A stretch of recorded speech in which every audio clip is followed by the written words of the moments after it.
Bonjour, bienvenue dans ce petit tutoriel qui vous apprendra comment combiner deux images dans le logiciel libre GIMP.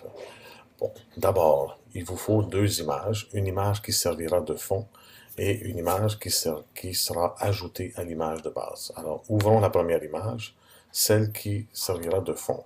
Donc, je vais dans le menu Fichier, je choisis Ouvrir et je vais aller chercher sur mon disque dur l'image dont j'ai besoin. Alors, je me situe ailleurs. Où se trouve-t-il? Ici, je me projette. Et l'image qui me servira de fond sera celle-ci. Donc, pour que mon travail soit efficace, je vais réduire la taille de cette image-là de façon à ce que le- le- l'ordinateur ne travaille pas trop fort. Alors, je vais aller dans Images, je vais aller à Échelle et taille de l'image, et je vais choisir une taille d'image égale à 800 par 600. Assurez-vous quand vous modifiez l'échelle que la chaîne soit reliée ici. Comme ça, elle est défaite. Ici, elle est refaite. Et d'avoir une taille de 800 par 600, c'est parfait pour un affichage à l'écran. Si vous voulez quelque chose que vous allez imprimer, vous pouvez mettre une résolution plus grande. Sachez que plus l'image sera grande, plus votre ordinateur va devoir travailler fort pour traiter cette image-là. Donc, je clique sur échelle. Je vais ici placer mon curseur à 100% pour avoir l'image en entier. Maintenant, j'ai besoin d'une seconde image qui sera ajoutée à celle-ci. Je viens donc dans le menu Fichier et cette fois-ci, je vais ouvrir en tant que calque. Alors, si je choisis Ouvrir, j'aurai deux images superposées dans des fenêtres différentes. Ouvrir en tant que calque, j'aurai mes deux images dans la même fenêtre sur des calques différents. Donc, je vais choisir ma deuxième image, celle-ci, que je vais ouvrir. Okay. J'ai un problème de résolution, comme vous pouvez le constater. L'image est beaucoup trop grande pour mon image de base. Alors, je vais aller dans ce calque et je vais faire la même chose que pour mon image. Je vais faire une échelle et une taille, mais du calque. Tout à l'heure, c'était au niveau du canevas. Donc ici, je vais prendre la même taille, 800 par 600 ou 533 dans ce cas-ci. Avec la chaîne, je n'ai qu'à mettre un des deux chiffres. L'autre va s'ajuster automatiquement. Et vous voyez que maintenant mes deux images ont sensiblement la même grandeur. Je vais donc découper ce personnage pour l'intégrer dans le paysage de tout à l'heure. Mais avant de faire ça, je vais enregistrer mon projet pour, au cas où il m'arriverait un petit problème. Donc c'est ça, je vais l'appeler montage de Noël. Je vais enregistrer dans le dossier sur lequel je travaille présentement. Donc, alors, je récapitule. Ouvrir l'image de fond, changer la taille de cette image-là dans le menu calque, pas dans le menu calque, pardon, dans le menu image, échelle et taille de l'image. Ensuite, j'ouvre la deuxième image comme un calque, ouvrir en tant que calque, et cette fois-ci, dans le calque, je vais mettre échelle et taille du calque et le mettre à la même grandeur ou plus petit que l'image qui va servir de fond. Maintenant, il me reste à découper mon personnage. Mais avant de découper mon personnage, je dois m'assurer que lorsque je vais découper mon image, j'aurai de la transparence. Donc, je vais aller dans le menu Calque pour ajouter la transparence. Transparence, ajouter un canal alpha. C'est dans le canal alpha que la transparence se trouve. Donc, j'ai un canal alpha et maintenant, je retourne dans Calque, Transparence et j'ajuste le seuil alpha à 0. Oups. À 0. Donc, c'est important que le seuil alpha soit à 0. 0, c'est de la transparence. Sinon, j'aurai une certaine forme d'opacité. Bon, maintenant, j'ai besoin d'une paire de ciseaux intelligents.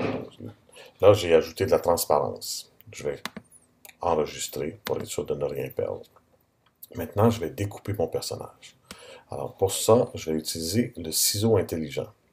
Donc, je clique sur le ciseau et je vais placer des points tout le tour de mon personnage de façon à le sélectionner. Alors, je n'ai pas besoin d'être extrêmement précis. Le logiciel est assez intelligent pour découvrir la forme du personnage que je veux sélectionner, je dois cliquer sur le bord. La seule chose qui est importante, c'est de me rappeler à quel endroit j'ai fait mon premier clic. Donc, je vais choisir un endroit où c'est évident. Dans le bleu, par exemple, à la jonction du bleu et du rouge, mon premier clic. Ensuite, je vais descendre un peu plus bas jusqu'à la main, et vous voyez que la courbe s'adapte par elle-même. Je descends ici, je fais un autre clic là, la courbe s'est adaptée, je vais venir ici, ensuite ici, et quand ça ne s'adapte pas, je prends la courbe et je vais la placer. Donc, j'essaie de cliquer ici, vous voyez que ça fait le tour, donc ici, au bout, et je vais comme ça détourer en ajustant mes lignes jusqu'à ce que j'ai fait complètement le tour de mon personnage. C'est un travail méticuleux qui demande de l'attention, mais pas trop difficile. Donc, allons-y. Je vais ajuster pour cette patte. Et faites attention de ne pas perdre de détails dans ce cas-ci. Ça ici pour le bout de la patte, que ce soit arrondi. Donc, comme ceci. Voilà. J'y vais rondement. Plus vous allez faire de points, plus ce sera précis, mais ce n'est pas nécessaire d'en faire trop. De toute façon, le logiciel est assez intelligent pour découvrir la forme. On voit ici qu'il n'a pas découvert le bon contour, on l'ajuste. Ok, j'arrive vers la fin. Ici, petits ajustements jusqu'au bord. Ici, ici. Et le dernier clic, remarquez que mon curseur change de forme. Du petit plus, ça devient un symbole d'infini. Donc, j'ai fait le tour au complet. J'ai recliqué sur le premier point. Je regarde si tout est beau. Je peux changer des points d'endroit si j'ai besoin d'ajuster quelque chose. Je vérifie tout ça, tout est assez bien. Je clique à l'intérieur de la forme. Et voilà, ma forme est sélectionnée. Maintenant, je ne veux pas sélectionner cet objet-là, je veux enlever ce qu'il y a autour. Donc, je vais inverser la sélection. Donc, maintenant, on voit que ma sélection, c'est tout sauf le personnage. Je vais dans le menu Édition et je coupe. Et voilà, mon personnage est découpé et je vois derrière le décor. Je viens enlever la sélection et pour être sûr de ne rien perdre, fichier, enregistrer mon projet.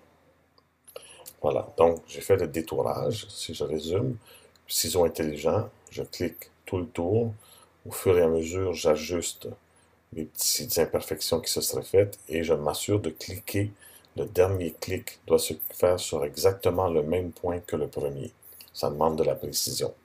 Vous pouvez zoomer, voir en 200%, qui va vous permettre de voir un peu plus grand et d'avoir plus de précision pour faire votre détourage.